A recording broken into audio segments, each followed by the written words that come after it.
Welcome back to the David Pakman Show. Welcome back to the David Pakman Show. You can support the David Pakman Show by becoming a David Pakman Show member. The membership program is, of course, made possible in part by liberalbias.com.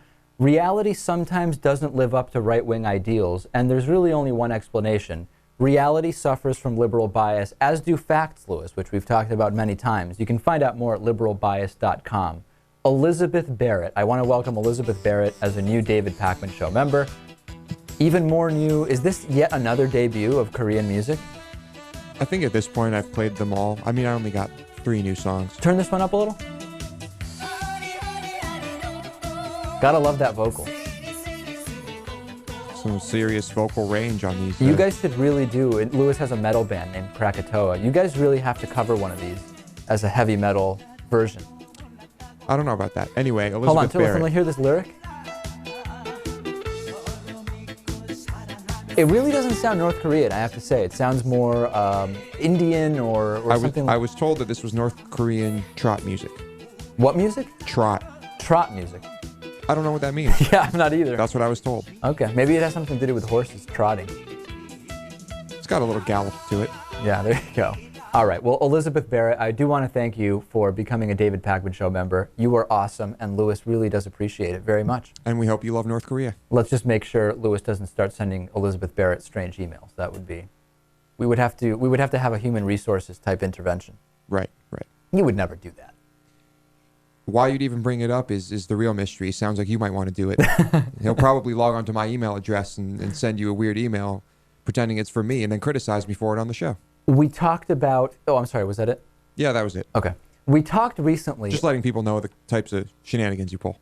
We talked recently about Junior Seau, the former football player, committing suicide, shooting himself in the chest. And we talked about this idea that is becoming more and more prevalent, that the persistent brain injury, not even necessarily concussions per se, but just persistent hits from football, cause CTE and therefore lead to higher suicide rates in football players. Now, it seemed logical, and it was kind of the conventional wisdom building over the last couple of years, but there's an interesting new article in Slate which suggests an alternative, Lewis, which is that actually, according to some recent research published in the American Journal of Cardiology, the reality is former players are not more likely to actually commit suicide than the general population.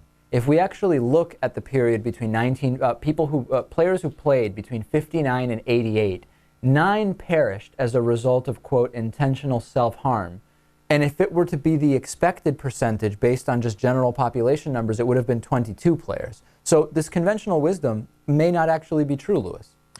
Well, I don't know if it's that easy to deduce just by the number of players who killed themselves. No, you have to look at more than just these numbers. Right. But at least it's some evidence, the first actual evidence that we have that might suggest it's not the case.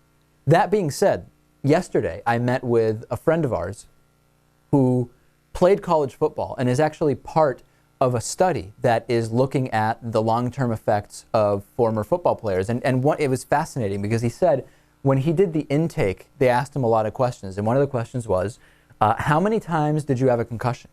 And he said, it was probably 5 or 6.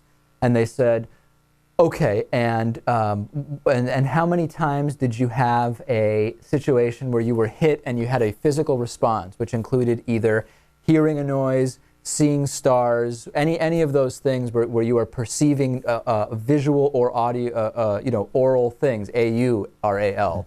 And he said, it's probably over 100. I mean, it was just about every practice and every game that happens at least a couple of times. Those are not technically considered concussions. But if you think about the career of a college, high school, and he said in high school, it was, it's basically the same thing. They add up.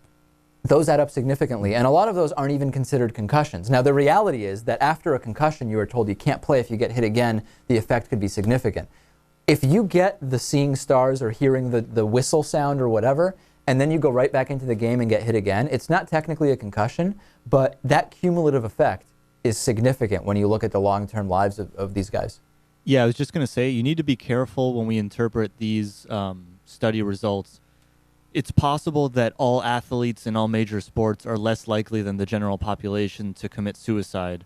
but it could be that those who have received head injuries are more likely than their athlete peers who haven't received head injuries to become suicidal. And that's why we have to look further, and we need more extensive studies. But this is at least the idea that it's a foregone conclusion that this is the case. We at least need to think about that a little bit more critically, I think, is the idea. Yeah, I mean, getting into a little more detail, when you're looking at individual football players, not only do you need to look at the length of their careers, I mean, you also need to look at the positions they're playing, because certain positions there are way more physical than other positions. Well, what this friend was saying was that in today's football, today's professional football, if you are not a kicker, or sometimes, depending on how good your team is, a quarterback, you will have had 100 at least of these incidents where you either have the visual or the sound effect on the brain as a result of getting hit,